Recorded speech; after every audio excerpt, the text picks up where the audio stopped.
You're listening to the RN Mentor, a podcast designed to document and bring you the work and experience of some of the most influential nurses in our profession. We will be sitting down and having a discussion with the leaders of today's nursing world as they share their work, how they navigate their nursing path, and their views on the future of the profession. My name is Ali Tayeb. I am a registered nurse, United States Navy veteran, a Jonas Veterans Healthcare Scholar, and your host for the RN Mentor.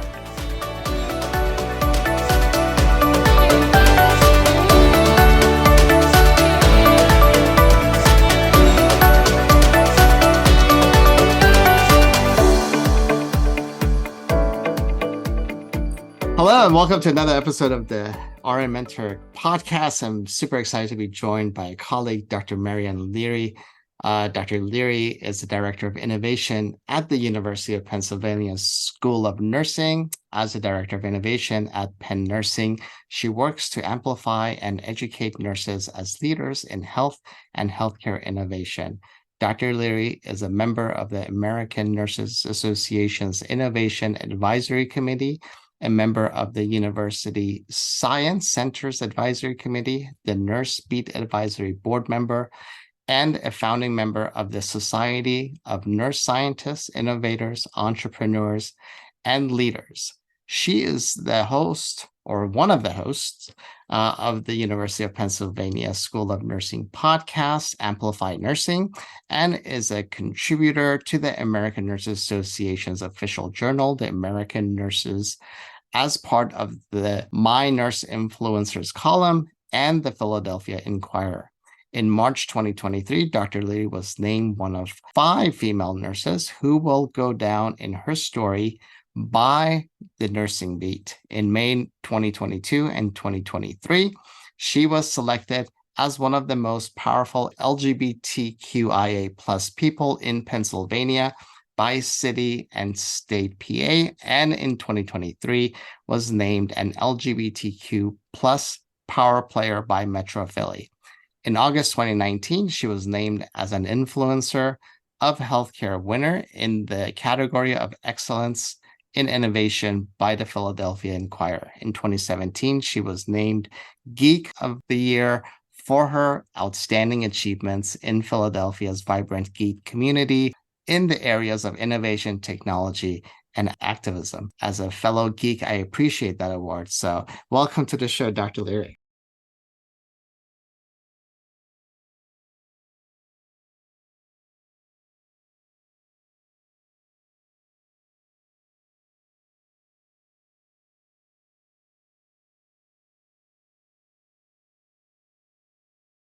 Thank you. You really didn't have to go through all of that. But I will say, being Geek of the Year, no award ever in my life will match up to that honor. And unfortunately, the Geek Awards don't exist anymore. So I am forever the reigning Geek of the Year in Philadelphia, which I love. That works. That's the way to do it. Get the award and have it over with. Like nobody else gets it. That's fantastic. I want to talk, you and I have known each other for a number of years, started out through social media, connecting through social media, and we've happened to have some of the same circle of colleagues and worked with each other that way. So again, welcome to the show. And I'll start with my my regular question. How did you get started in the world of nursing? It's a great question. I never wanted to be a nurse when I was young. Like, my mom would always say, why don't you be a nurse? And I was like, no way.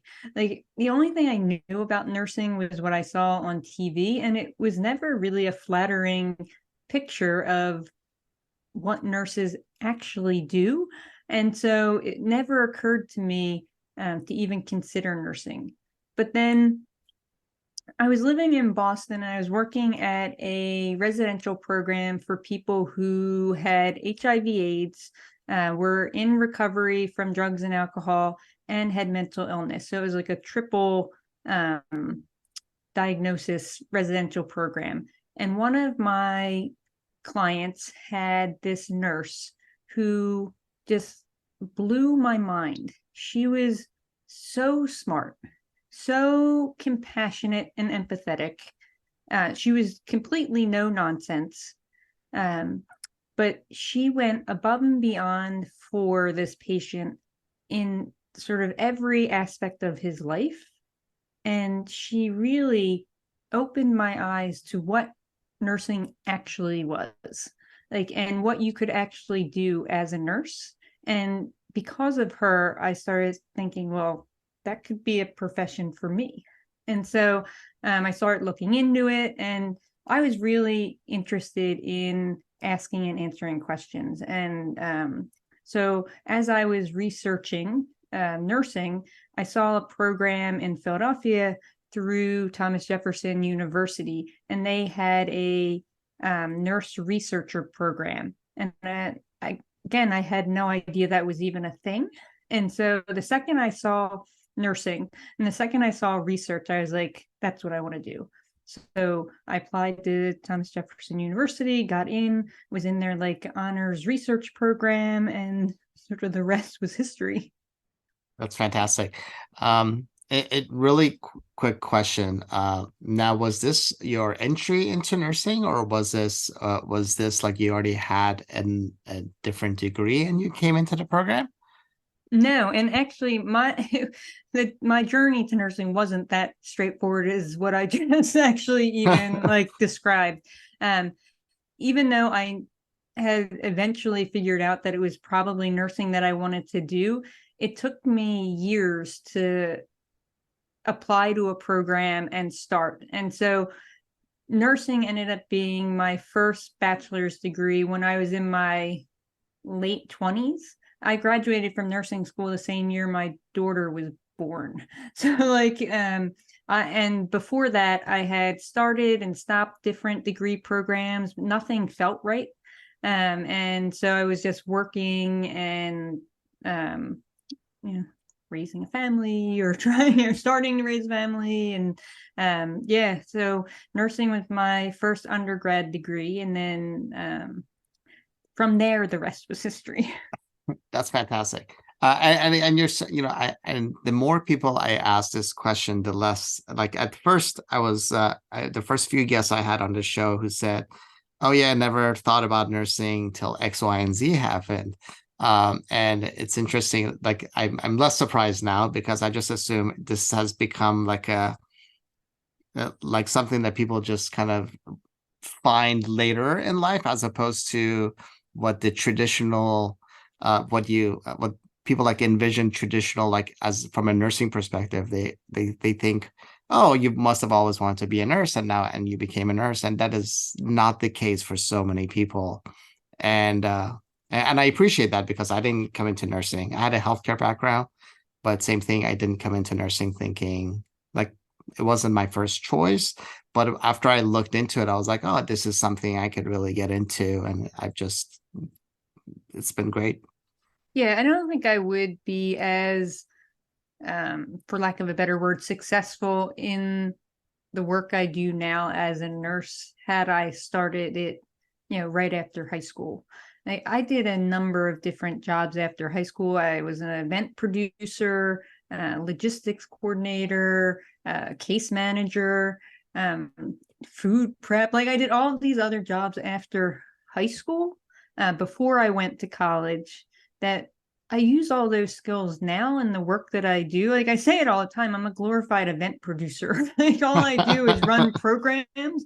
All of my logistical skills that I learned, producing events for the city of Philadelphia and for different nonprofits, I use all of those same skills both at the bedside when I was practicing, which was only for a very short period of time, but more so in the research work that I did and in the work that I do now as director of innovation.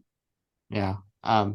Yeah. I can relate. I can relate to that, to so much of that. And the same thing I share with a lot of my students who are in accelerated programs or in mechan programs, master's entry programs.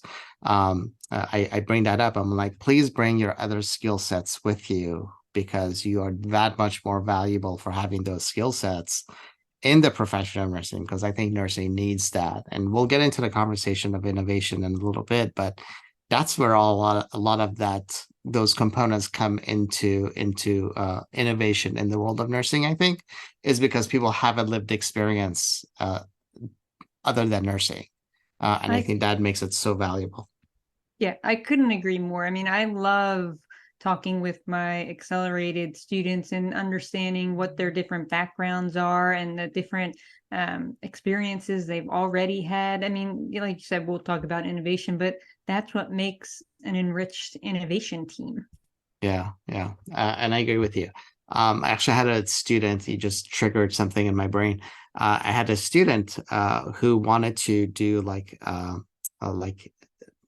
had been done work around productions and like movies, commercials, that kind of stuff, and really loved it, but like came into nursing as a steady income.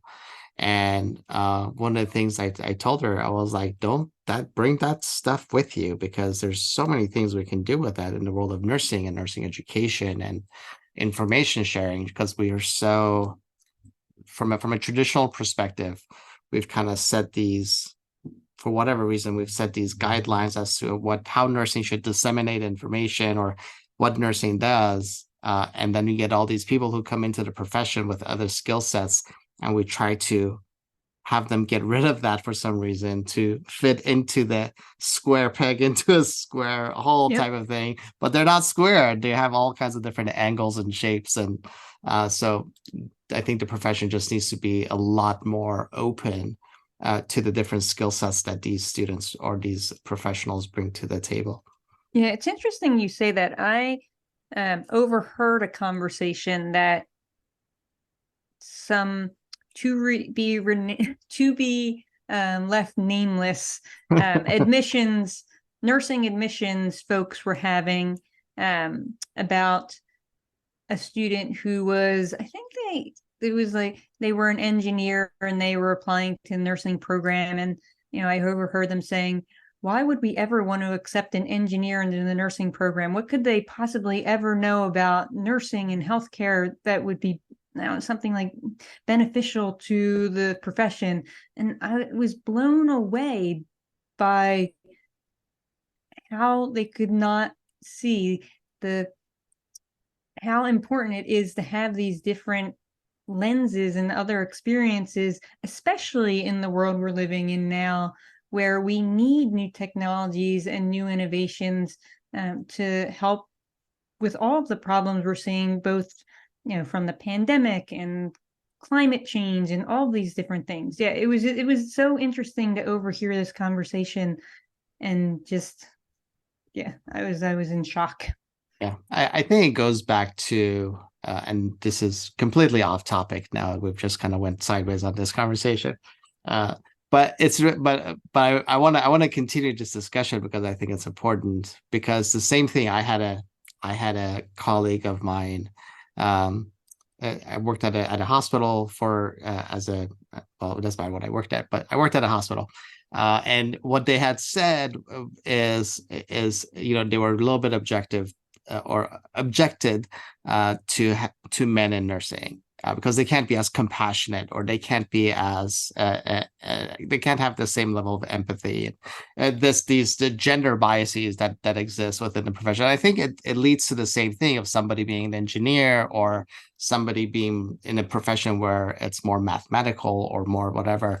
And I think that's one of the problems we run into, where this traditional mindset has been set for the nursing profession, and all of a sudden those biases kind of kick in, those mindsets kind of kick in, and we don't have the diversity of thought we need to have in the profession of nursing. No, it's true. I mean, it's such an old school profession. I mean, we know the stats, right? Majority white, majority female, much older demographic. But I am confident and really energized by what I think is hopefully a change Yeah. coming in the profession. All the students I teach and the things that they're doing and their ways of thinking, totally stoked by it. And Yeah. I think it's going to be nothing but good for the profession. Yeah. Yeah. I agree. I just need some of those gatekeepers in the profession to kind of step aside and say, or open their minds into where the profession can go and should go. Because that gatekeeping that happens, just like you mentioned, of who can be a nurse and who can't be a nurse. That doesn't work for me at all. And I run into it on a regular basis. Well, and I think we're seeing that it doesn't work for the profession either. I mean, we're gonna be in trouble soon if we don't get more nurses Yeah. into the pipeline and Yeah. more nurses of different backgrounds. Yeah. We can't go the way we've been going. Yeah, absolutely. All right, let's get back on track. All right, Okay. so I noticed that you have a master's in public health, and actually a number of colleagues I have, or I've had even on the podcast, have had their masters in public health. What made you choose that route as opposed to some of the traditional, I'm air quoting, some of the traditional nursing paths in the profession? So this is another funny story. So I actually have a dual master's in nursing and public health. I didn't really want a master's in nursing. I figured I had a bachelor's in nursing. Why did I need a master's in nursing? Turns out that was I'm really glad I got a master's in nursing. But I really wanted a master's in public health because my background prior to nursing school was all community-based organization and focused on public health. And I worked and volunteered in a number of community-based organizations. Thought I really wanted to keep doing AIDS service work. And so public health was really just a natural fit for me. So that's why I did the dual master's program and why I got the master's in public health. Turns out I really needed the master's in nursing, especially because of everything I do now with teaching. And now I have a PhD in nursing. So, which I'll also say I didn't really want a PhD in nursing either, but, it helped me get to where I needed to go. Yeah. I agree. I've actually played with this and I've said this on the podcast before. I said I played with the idea of a master's in public health, going back and actually getting it because so much of my work is community based, and I think it's very relevant. I just haven't brought myself to the point of actually going for it. So I appreciate the fact that, but I think there are components of masters in public health which I wish were incorporated into nursing degrees because I think it's very relevant into the work that we do on a master's or even at a doctoral level. Yeah, I totally agree. I mean, nurses were like the first public health practitioners, right? So there's a lot of overlap in the education. I loved my MPH program and the work that we did. And, I keep saying I didn't want a master's in nursing. I didn't want a PhD in nursing. It has nothing to do with nursing. The education I got from both of them was great, but I like to expand my knowledge content. And so I figured I already had a bachelor's in nursing. I didn't need a master's in nursing. Then I figured I already had a master's in nursing. I didn't need a PhD in nursing. Like I wanted to try and, just expand again the knowledge and skills that I was learning in these, higher ed degree programs. Yeah. But Penn Nursing allowed me to go part-time so I could still keep working and get a PhD. So it worked out great, and I was able to focus on innovation and design with a nursing lens, which is exactly what I do now. So it's all worked out perfectly. Yeah, that's great. And by the way, congratulations again on your completion of your PhD program. Thank you. So I know you've been working hard on that.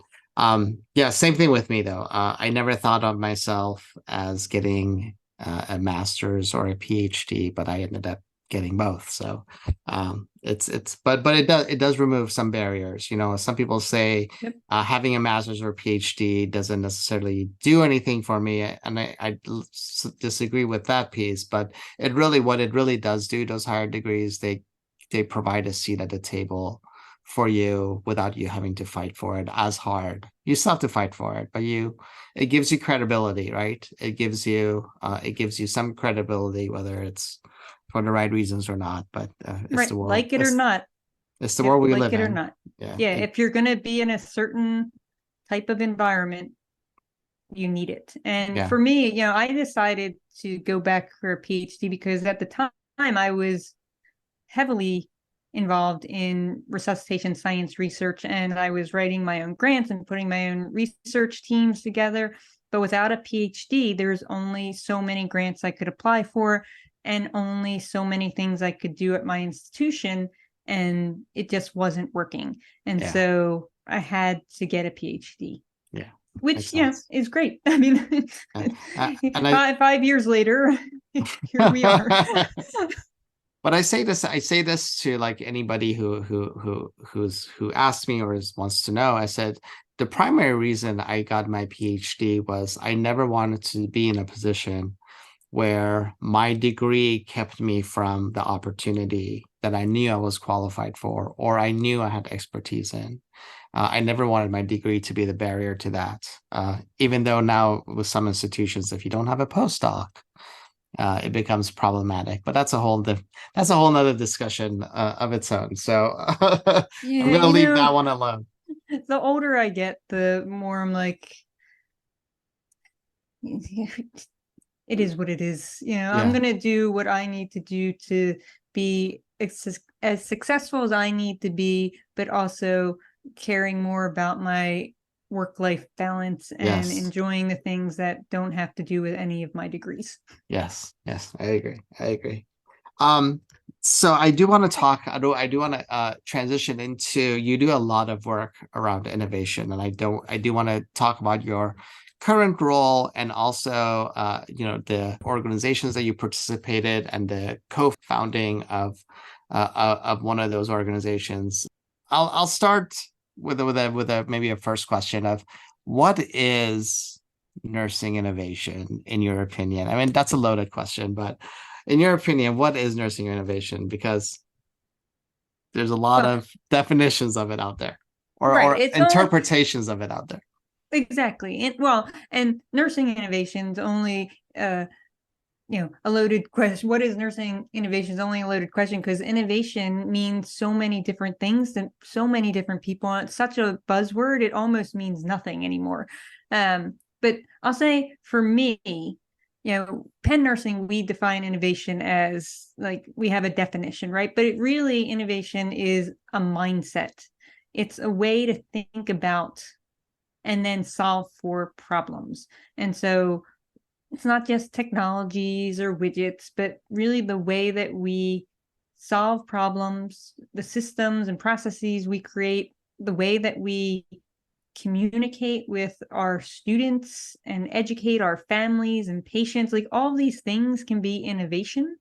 But it starts with a mindset of wanting to and understanding how to do things differently and being open to doing things differently, taking risks, being creative, working with the people for whom the problem affects. Like all these things are incorporated at least into the innovation work that I do. Now, this is my definition of innovation, but it can be completely different than somebody else's. And that's really what I'm pushing when I push the work that we do at Penn Nursing forward.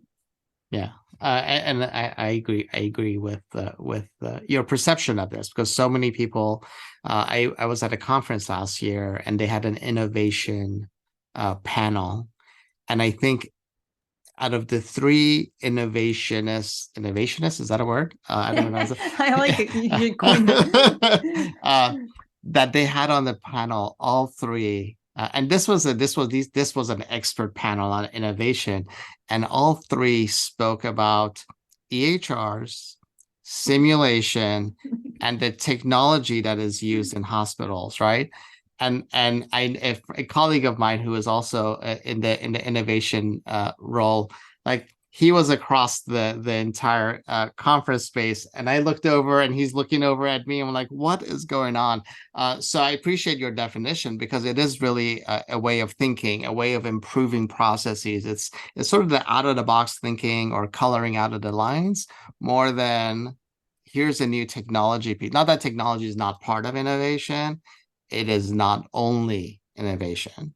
And it's not always innovation. But I'll tell you, one of my student colleagues, so John, he worked with me for a few years as a undergrad, and now he's in the Ph.D. program.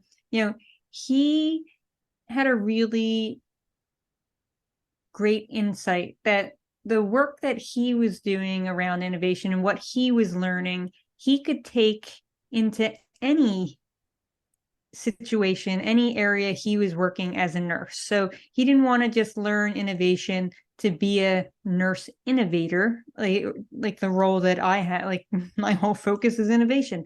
But he could take the innovation knowledge that he's learning and go apply it to heart failure or to emergency medicine or to oncology or to any other area where he wanted to practice as a clinician.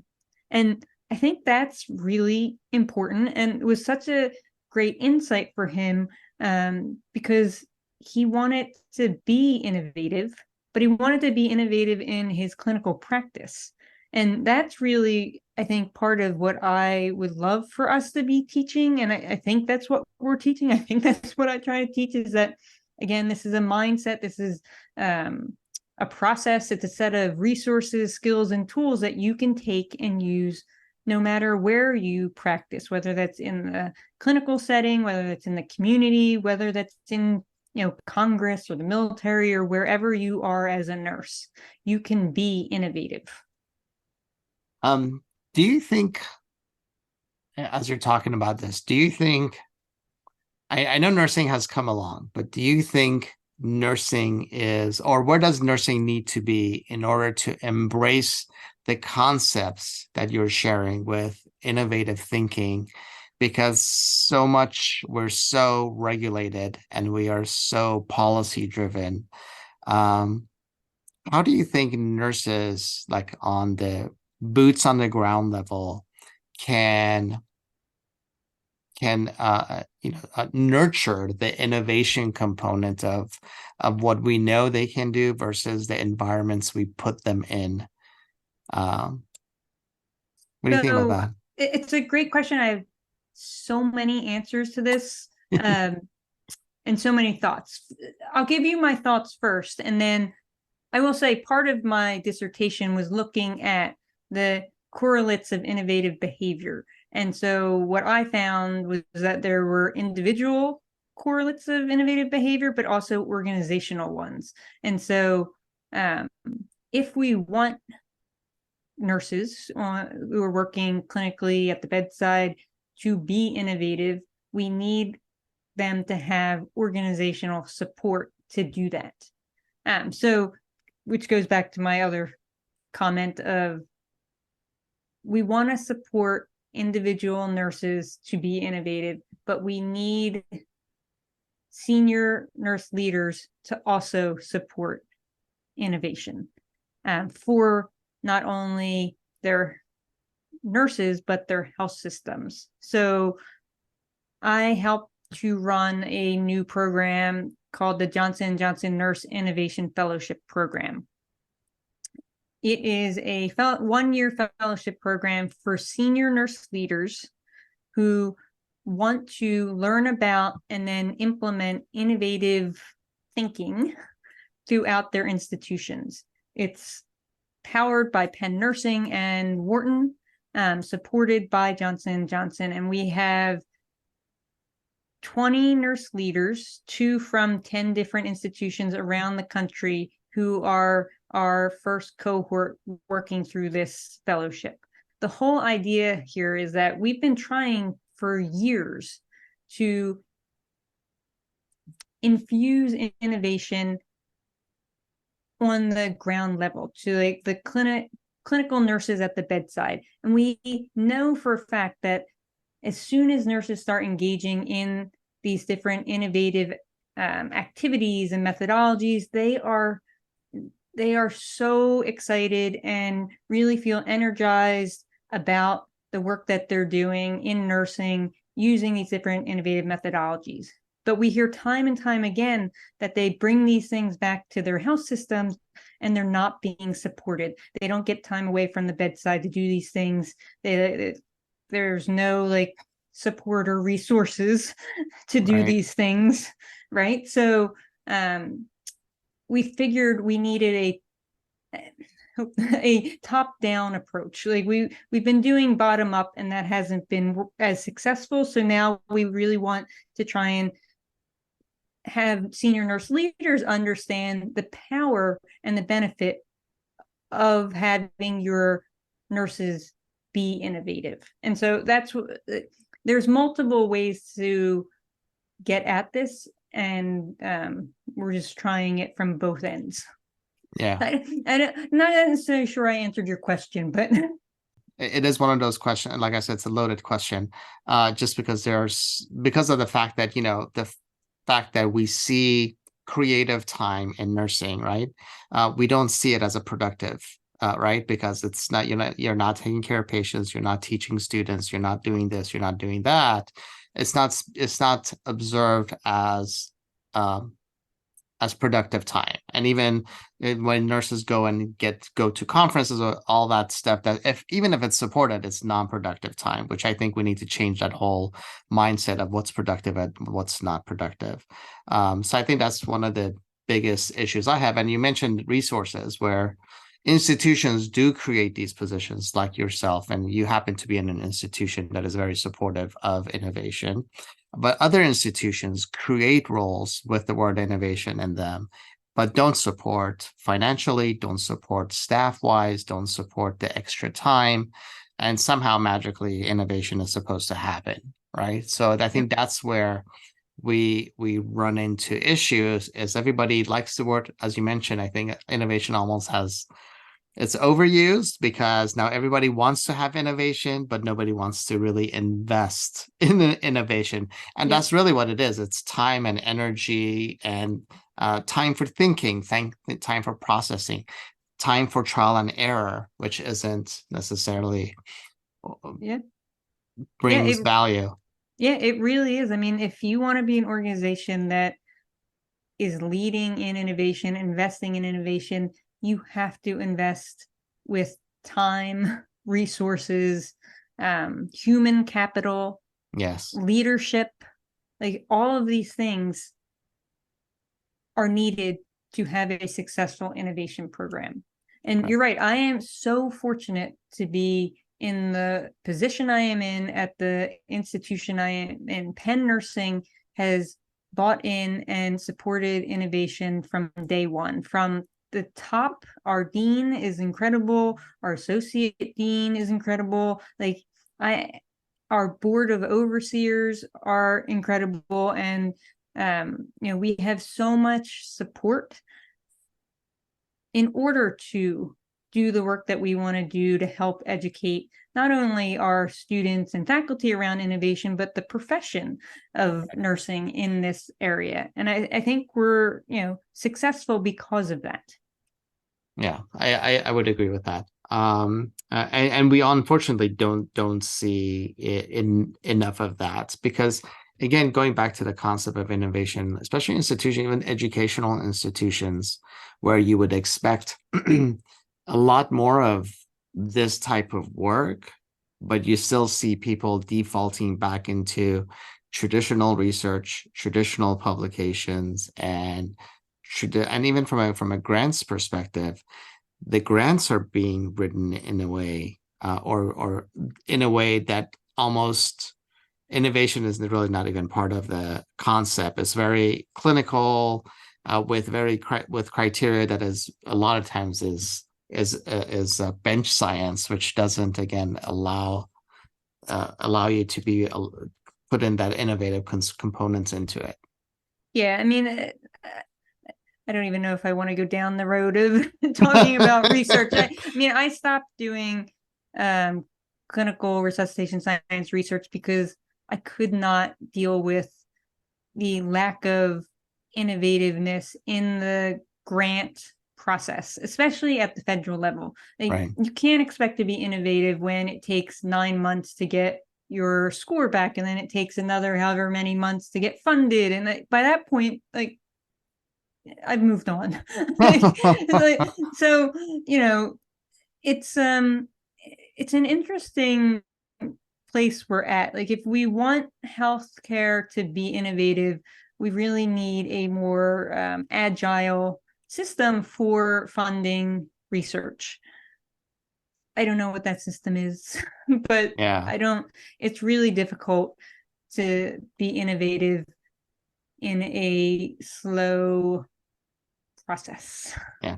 Well, especially when so many institutions, especially in higher learning, look at productivity from a grant perspective, right? Whether it's the NIHs or the NINRs or whatever the Yep. case may be, so much of the evaluation is based on the traditional methodologies that don't lend themselves to innovation.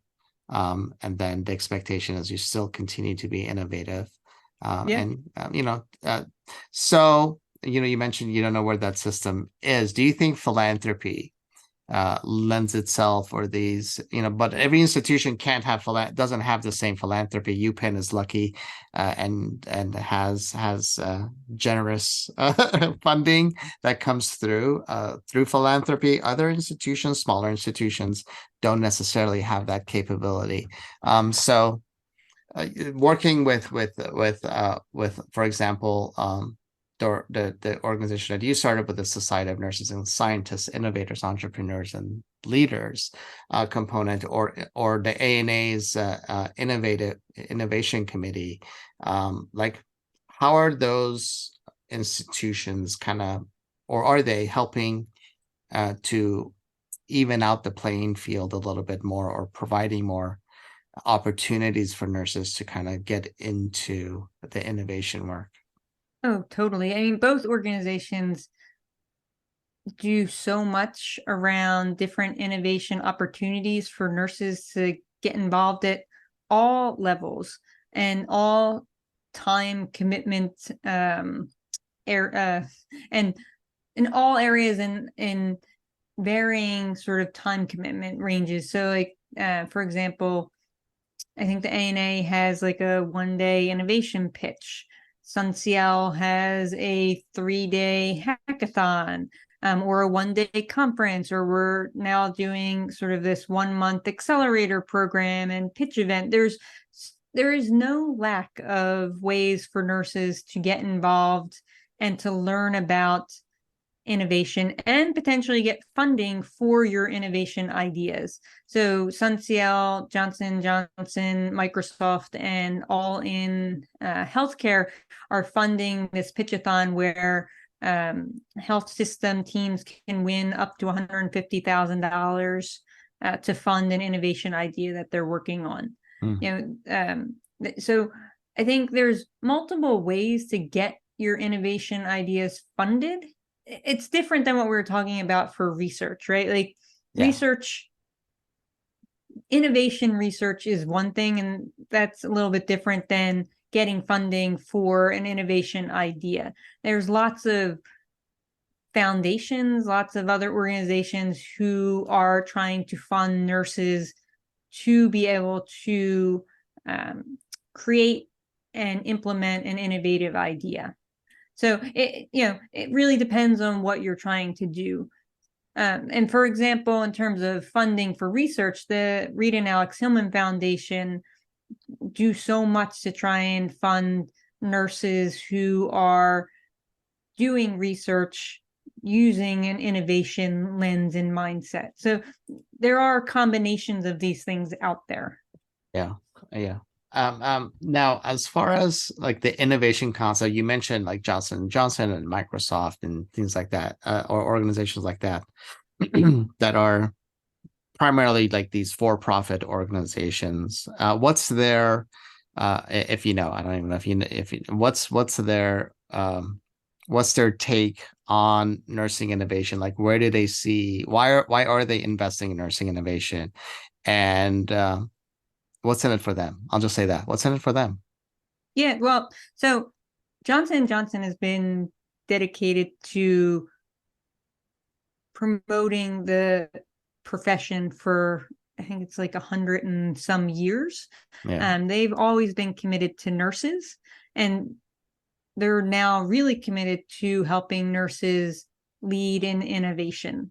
I can't speak to what's in it for them. other than that, I know for a fact they really do admire the work nurses do and want to, as best they can, at least the people I work with at Johnson & Johnson, I work very closely with them on multiple programs now, really do just want to help nurses solve problems that we're seeing every day. Yeah. Yeah. Like what I'm saying is like nurses aren't like, like signing away their firstborn by No. participating with these bigger institutions which have like, they're multi-billion dollar institutions. Yeah. And I It's know a some people are hesitant just because of those, or maybe hesitant just because they don't want to give away their innovative ideas. Totally. And I will say, so I work very closely with Johnson & Johnson on the Nurse Hack for Health. It is an open innovation project. We don't keep any IP. Anything that is created during the hackathon is open access, so to speak. Yeah. It's an open innovation. If teams want to, after the hackathon, go and try and work on it some more, create new IP and commercialize it, they totally can. J&J, SONSIEL, Microsoft, nobody keeps any of that. That is the nurses and other team members' intellectual property to go and run with. And, we're happy to help support in other ways. Yeah, that's fantastic. Now from a perspective of somebody who dabbles, I'll say dabbles in innovation and various components, just because I always try to push the boundaries of the traditional things that happen in nursing, whether it's through art or whether it's through different mediums. Like the podcast itself was created out of necessity, right? I had a need and I created a podcast, and I've been lucky enough that has gone well. So for nurses who aren't necessarily in the arena where they think innovation is a thing in nursing, what do we need to do as a profession, or what does a nurse need to do as a professional? I'll put the onus on nurses. What does the nurse have to do as a professional to engage in these communities? Because I don't think like our bedside nurses are as engaged in the entire profession overall. But what do they need to do if to be more involved or more engaged in this community? Well, I will say there's no lack of places for nurses to get engaged. Yeah. But it's hard to put the onus on nurses. Again, I sort of go back to health systems need to give nurses protected time away from the bedside to do these things. Yeah. I will tell you, I run our Penn Nursing Innovation Accelerator program, and it's open to students, faculty, and clinicians. And most of the clinicians I work with who make it into the accelerator and are trying to engage in innovation, it is so difficult. Nurses are working so many hours at the bedside. They are. A lot of them are in master's programs or graduate programs. A lot of them are, they have families at home that they're trying to take care of. Like, they're doing a lot of things. And so it's hard for me to say we need to put the onus on the individual nurse to engage in these things, because they're engaging in so many other things that it's really difficult to ask them to do one more thing, which is why health system leaders and health systems, if they want to invest in nurses leading in this space, need to give them protected time away to do that. But that being said, there are many, many, many individual nurses who are engaging in these spaces every day. Again, from organizations like SONSIEL and the ANA, there's like no lack of ways for nurses to get involved in these things. There's so many local and national health hackathons and design sprints and design communities. Design is a big part of innovation. And, the work that I do around human-centered design and design thinking, is all about focusing on the methodologies we need to use to create new innovations. And I am fortunate enough to live in Philadelphia where, every hour of every day there's some type of like innovation and design event going on. So, if there are nurses out there who are interested in these things, it's just taking the time to sort of research what's in your area. It doesn't have to be, and it doesn't necessarily always should be a nursing innovation event or a Right. healthcare innovation event. Nurses are needed in every space where innovation and design is happening. And so I always encourage nurses to go look at what else is going on in your area in these spaces, because they will want a nurse's perspective, no matter what it is. Yeah, yeah.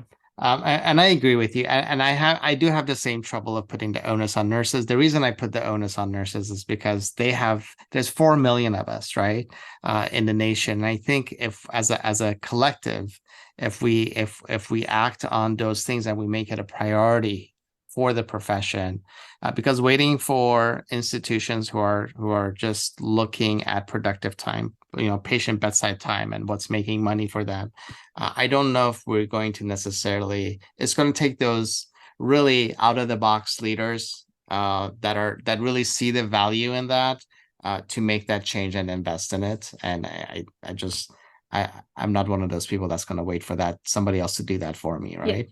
totally So agree. Yeah. so I think that's where I kind of say, okay, nobody's going to do that for me. I'm going to have to do it myself. So Yeah, how do and we, as a profession, kind of push that forward?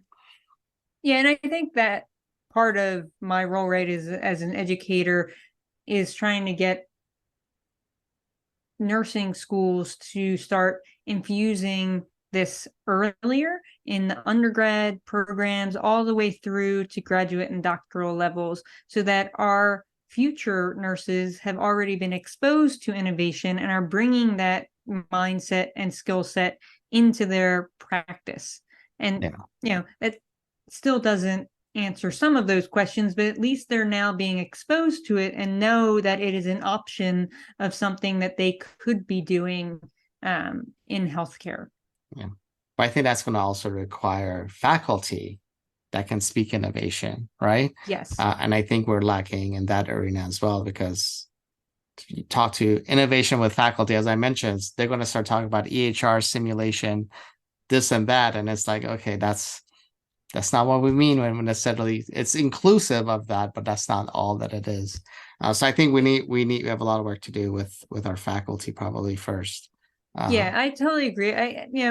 I'm sure I am biased in just the world that I personally live in, but I think it's slowly changing. I mean, the Future of Nursing report had a whole Yeah. section on innovation and really recommending that we're educating our nurses in these spaces with human-centered design and innovation. There was just a big innovation report that came out last week or the week before from the National Academy of Medicine, like the ANA's championing it. Like, these are slow moving things, but I really do feel like at least I'll be in my role as director of innovation. It'll be 5 years in February. I think definitely seen a shift. Right. And we'll see how much that shift moves us forward, but I think it's slowly chipping away. It's slowly getting there, and I appreciate that, and I'm grateful for people like yourself who are in the arena and pushing for the change, because I think it's necessary and it's needed in nursing, because I think we were a lot of times in a lot of the things that we do are a little bit stagnant, and we need that little bit of a push to even attract new, even if it's from a perspective of attracting more people that'll be interested in the profession of nursing. I think we need to push that innovation piece a little bit harder. So yeah, and I think I just want to say two things. I think nurse leaders don't understand the power of that enough, that if nurses are excited about innovation, they're more satisfied, they're more excited to go to work, and they're more committed to staying at the bedside and addressing these problems. mm-hmm. But also, I also I live in my own, academic institution where all I do is think about innovation and design. I'm not in the health systems dealing with the plethora of issues that nurses and nurse leaders are dealing with every day. So it's easy for me to say they need to give protected time away and they need to do this and they need to do that. I I can't imagine the complexity of balancing acts that it takes right now to try Right. and keep a health system moving. Yeah. But it's short-sighted to throw out innovation altogether, because Right. whether it's a buzzword or not, it is a powerful skill set and methodology and mindset that you definitely want your nurses to have. Yeah, I agree, and I appreciate that because I do, having worked on the service side for a number of years and having worked in academia, and having innovation being a key component of some of the things that I try to push forward. I think it's sometimes it does sound extreme on our end, that we're pushing service but the reason for that is we know it's slow moving. It's going to take, and we realize that, and we have to be loud about it and be a little bit more forceful about it so it doesn't drop off the plate, right? Yeah. Yeah. So And I've seen how impactful it is and how it changes the thought process of nurses in real time, yeah. and the impact and power it can have. Thank you. I appreciate you. Before we sign off, I want to give you any last thoughts.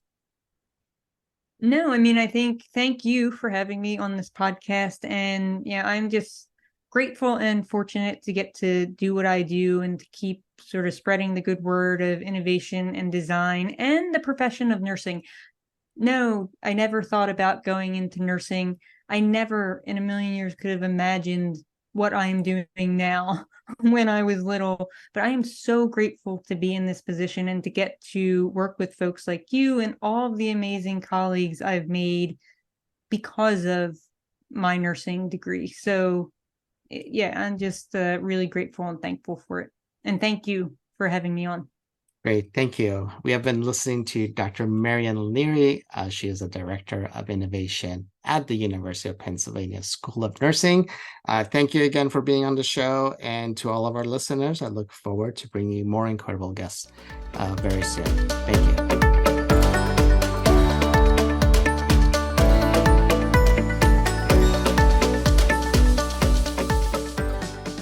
You've been listening to the RN Mentor with your host, Ali Tayeb.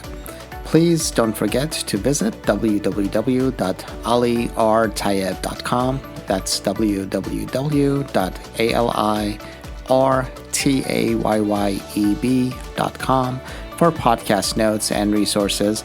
And don't forget to subscribe. Until next time, I wish you fair winds and following seas.